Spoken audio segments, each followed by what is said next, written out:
Hello, second graders. I wanted to touch base with you about how things are going with your parallel lines and your perpendicular lines and angles. And I wanted to look at some different examples where you're going to be applying those skills. Okay, so for instance, if I gave you a shape like this,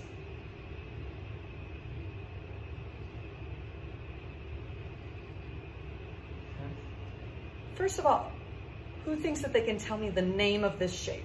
Who remembers the name of this shape? I'm sure you have it. I know Dexter has it. I know Nora has it. I know Quinn has it. I know you guys have it. Okay? A trapezoid. If we look at the line segments of this trapezoid, which two lines, and I'm going to label them, A, B, C, and D, which two lines are parallel to each other? So think about that word parallel that we've been talking about. Okay, think about it for a second. If you're able to, write it down onto your whiteboard. Which two lines? D and B, D and C, A and B, A and C. Pick two lines that you think are parallel to each other and write them down. Okay. So remember, parallel means that the lines are never going to cross, even if they keep going. So look at D and B. If they keep going, they are going to cross. They're going to intersect. So D and B are not parallel to each other. Okay. We can already see that A and D intersect right here. A and B intersect right here on the corners. So any of the lines that are next to each other and intersecting cannot be parallel. So the only two line segments that we have in this shape that are parallel are going to be A and C. Those lines are parallel to each other. Okay. And there's actually a shape that we would call a parallelogram, where both sets of line segments across from each other, these two line segments are parallel, and then the one going across the top and across the bottom are also going to be parallel to each other. We call that a parallelogram. So you get to use those. Okay.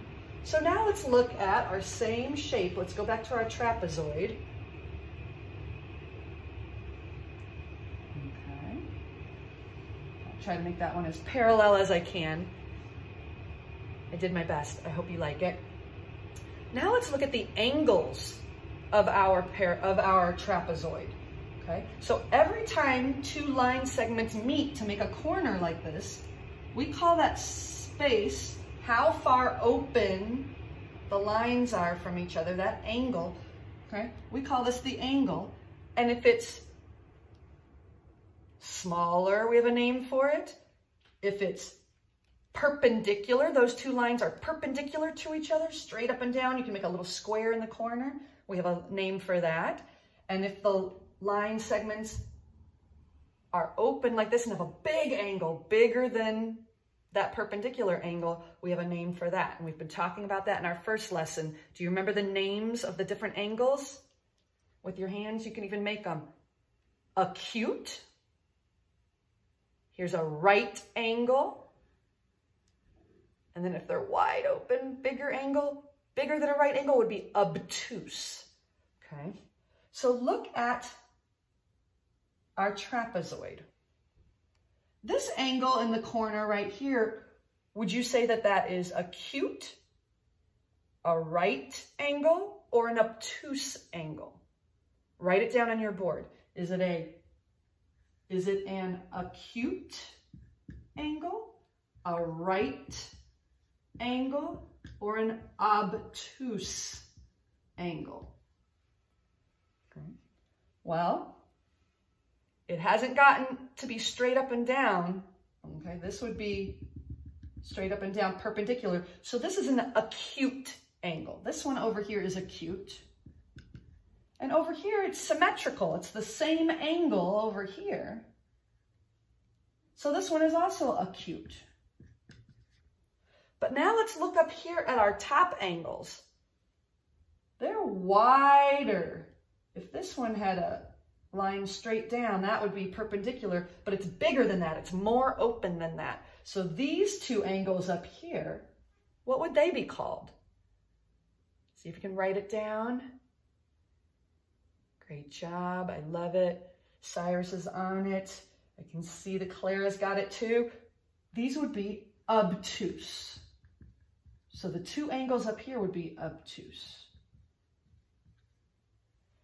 Here's a little challenge. Who thinks that they can create a shape that has a right angle in it? A right angle. What does that need to look like? Try that. I'm going to see if I can come up with one too. And you might even want to use your ruler to make it really straight, but I'm going to do my best.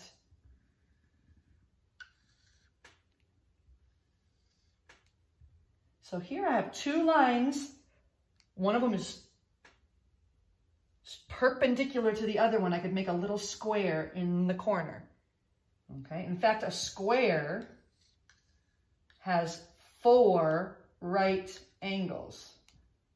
Here's a right angle, right angle, right angle, right angle for a square. A rectangle would have 4 right angles. And this is called a right triangle because it would have a right angle right there. Now these little angles would be what? What would they be called? The other angles. They're not a right angle, that you can't make a square in the middle, and they're not wide open, so these are acute angles. Okay. So this is just a chance for you to create some different shapes, and you could design right now the layout of your house. You could design your own building. Think about Minecraft. You guys use a lot of shapes with that game. You're going to be using a lot of right angles, acute angles, obtuse angles. When do you think it would be a good idea to have an obtuse angle in a building? I don't know. In some sort of design, maybe you're designing a spacecraft and it's going to need to have some obtuse angles. Come up with something creative, and if you do, post it on Seesaw. I'd love to see it. Okay, have fun with this. I'll see you soon. Bye.